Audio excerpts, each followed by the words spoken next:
Hi, my name's Don Latarski, and welcome to lesson number 5 for Guitar Theory Illustrated. The last lesson, we actually completed a 2-octave major scale in the E position, and I believe we did it in the key of G. So let's quickly reconstruct that using the interval shapes that we've learned so far.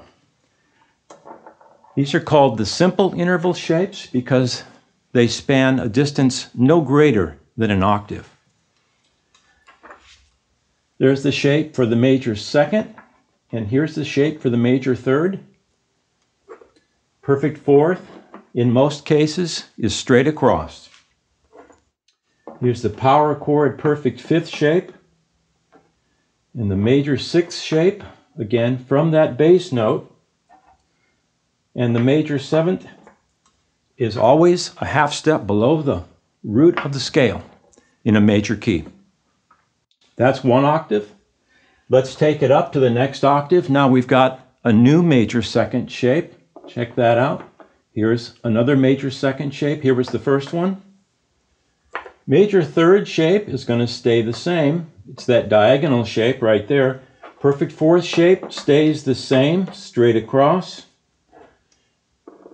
New shape for the perfect fifth. Look down here. We've got the power chord, real convenient shape. But up here, we've got a string skipping shape. A new shape for the major sixth, which is straight across, like that. The major seventh, again, another new shape for the major seventh. And here's our octave again. Okay, so let's play that.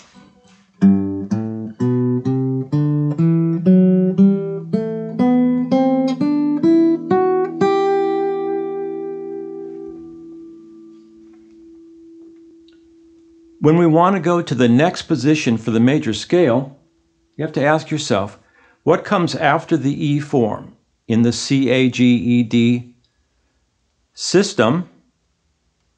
The D form comes next. So the octave shape for the D form is right here, string 4 and string 2. So let's build a major scale around this octave shape. Now I'm going to start transferring some of the dots out of here to build this new scale. Again, we're starting from here this time. So I should get this out of the way. So we've got 1, 2. This can stay. There actually is some overlap between the two scale patterns. The 3 can stay, the 4 can stay. We're going to put our fifth back into the power chord position. The sixth can stay, and we know where the seventh goes, always 1/2 step below the root. It doesn't use a large spread, does it, across the fingerboard? So what we want to do now is fill in those missing notes. And how are we going to do that? There are 2 different ways. You can either just go backwards right here in the scale, and you know the half steps are between 7 and 8, and 3 and 4. That's one way to do it. The other way is the octave shapes. So you can use a combination of both methods. They both work well. But I'm going to do an octave displacement now, because from the 6, pretty easy to do, because there's an octave shape from here. If I'm going from an upper string to a lower one, that's the octave shape. Those of you who are really on top of this, you might be thinking, hey, that's the C octave shape right now. So I know the 5th is a whole step down from the 6th. And I'm going to use octave displacement here on the 4th, which is going to be way over there, I believe. And the 3rd should be a half step down from that.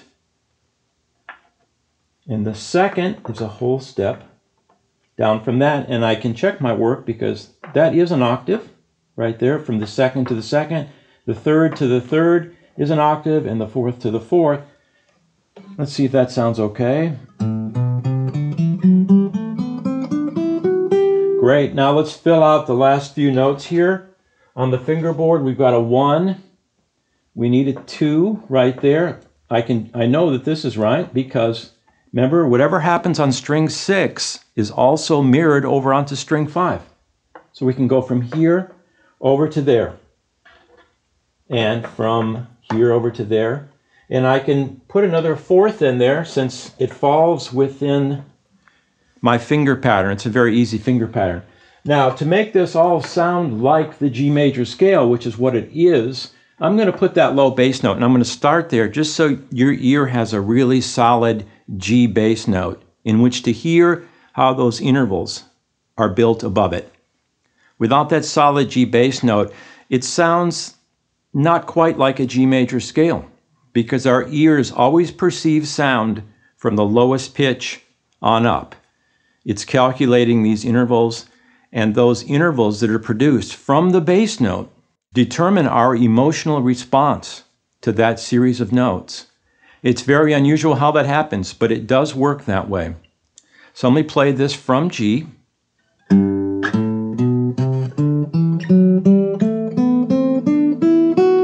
Now if I stop on that G, you clearly hear all of those pitches belonging to the key of G major.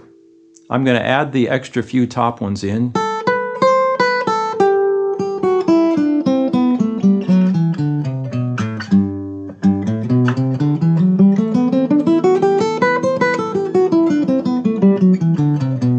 As long as I begin and end on that low G, you hear all these notes in relation to G major.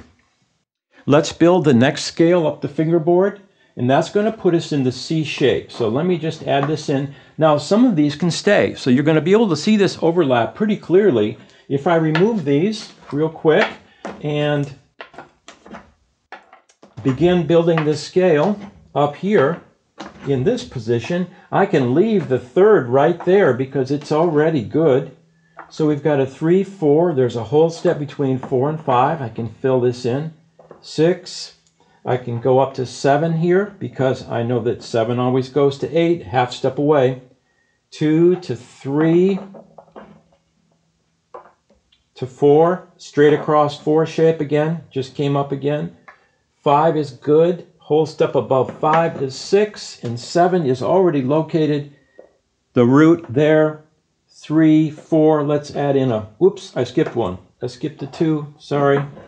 2 goes there, and 5 is here. It's a nice, really simple finger pattern for the major scale that has root notes on strings 2 and 5. This is the C-shaped form of the major scale. Again, these are on G's, the black dots. So we're still in the key of G. I will start on G. Now I'll add the bassier notes. As long as I keep coming back to G, you perceive it as a G major scale.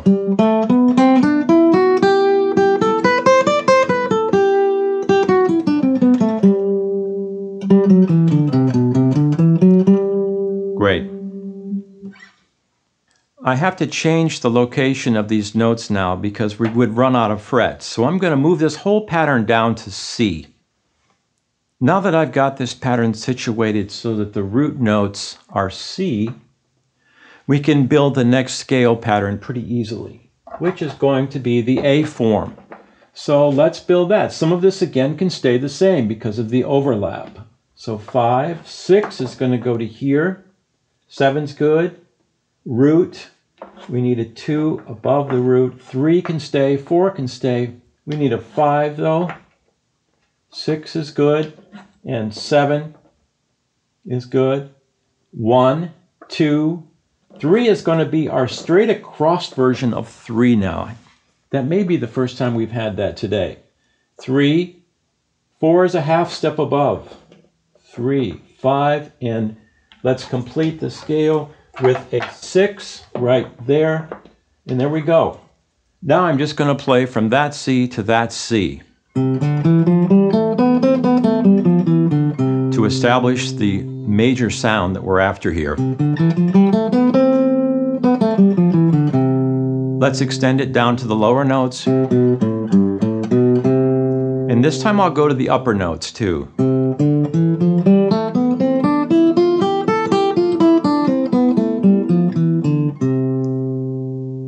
Great.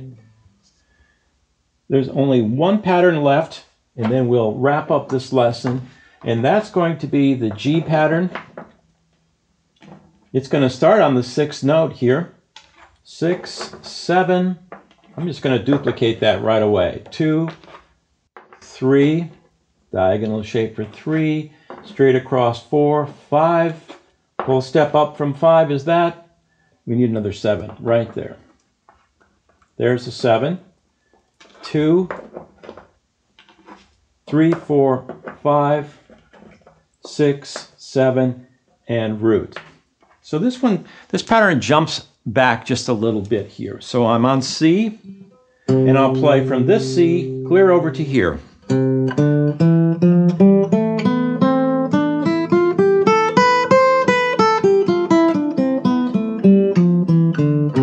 Now I'll add in the bassier notes.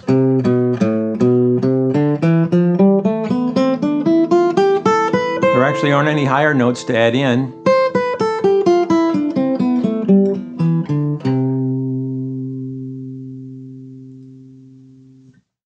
And that's where we're going to stop for today. That's a lot of information. You've got 5 different patterns now for major scale. Practice the major scales. They are extremely important. Get them in your fingers, get them in your ear, get them in your voice, get them in your touch.